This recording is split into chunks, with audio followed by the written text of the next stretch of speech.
Please help me to reach 1,000 subscribers.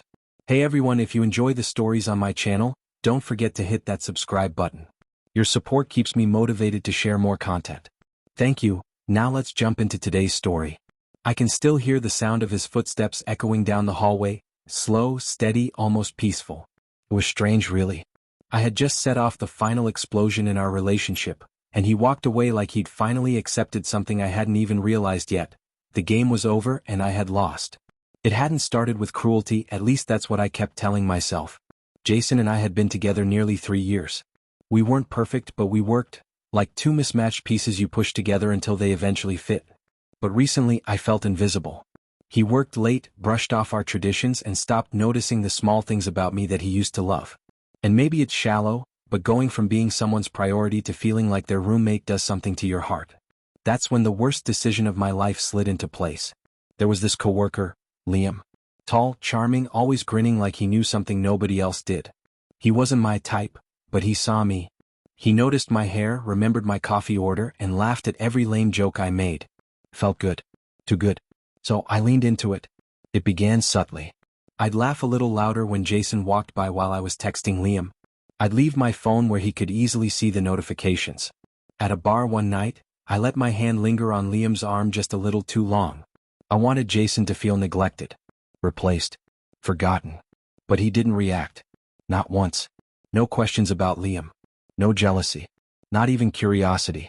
It drove me insane. So I pushed even further.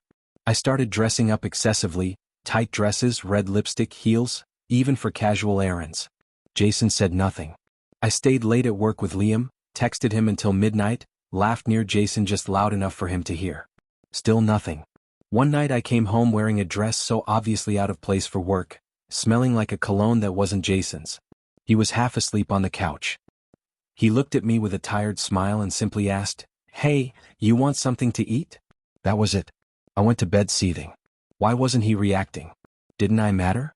Was I not worth fighting for? Meanwhile, Liam soaked up every bit of the attention I threw at him. He told me we had a connection, that he liked who I was around him.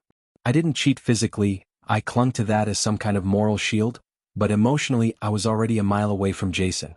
2 days later I crossed the final line. I invited Liam to a party Jason and I were both attending.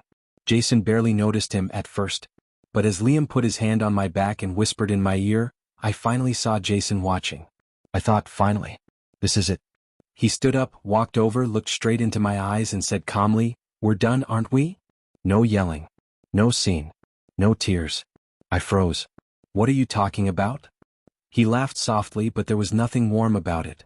"You think I didn't notice? The texts. The distancing? You trying so hard to make me jealous?" I opened my mouth but he raised a hand. I didn't say anything because I didn't want to be controlling. I thought maybe you'd come back to me on your own. But you didn't. You picked him. And just like that he walked away. That night I sat on our bed for hours replaying everything. All those little moves I made suddenly looked petty, childish. Jason hadn't been cold or uncaring. He had been deeply hurt, quietly waiting for me to choose him again. And when I didn't, he let me go with grace. Liam tried to comfort me afterward, convinced he'd won, but I couldn't even look at him. He had never meant anything real. He was temporary distraction. Jason was the home I set on fire. I tried reaching out in the following weeks, texts, calls, showing up once. He ignored all of it. And he had every right to. I hadn't just broken his heart, I had turned it into a plaything and acted shocked when he walked away. A year passed. I ran into him last month at a bookstore. He looked good. Lighter, happier. And he wasn't alone. A woman stood beside him, laughing softly at something he said. The way he looked at her? It was the way he once looked at me. Gentle. Warm. Devoted. He saw me, gave a polite nod, and turned back to her without hesitation. No anger. No coldness. Just peace. I walked out of the store gripping a book I didn't even want, my heart pounding. I had imagined our reunion so many times. Him still hurting, still longing, maybe even wanting me back. I never imagined being the only one stuck in the past. The girl he was with wasn't glamorous or loud. She had a calm presence, the kind that pulls you in effortlessly. She didn't need red lipstick or stilettos to get his attention. And for the first time I wondered, had loving me always been work for him? I left without saying anything and cried harder than I ever had during our breakup. That's when reality finally settled in. He wasn't coming back. I had orchestrated a jealous game thinking it would fix us. Instead, it pushed me right out of his life. Jason wasn't flawless. He could be forgetful, distant, distracted. But he was loyal, steady, safe. And I mistook safety for boredom. I mistook comfort for lack of passion. I confused stability with a lack of love. When things got too real, too ordinary, I panicked. Instead of talking to him, instead of saying I feel ignored, I chose manipulation. Games. Emotional betrayal.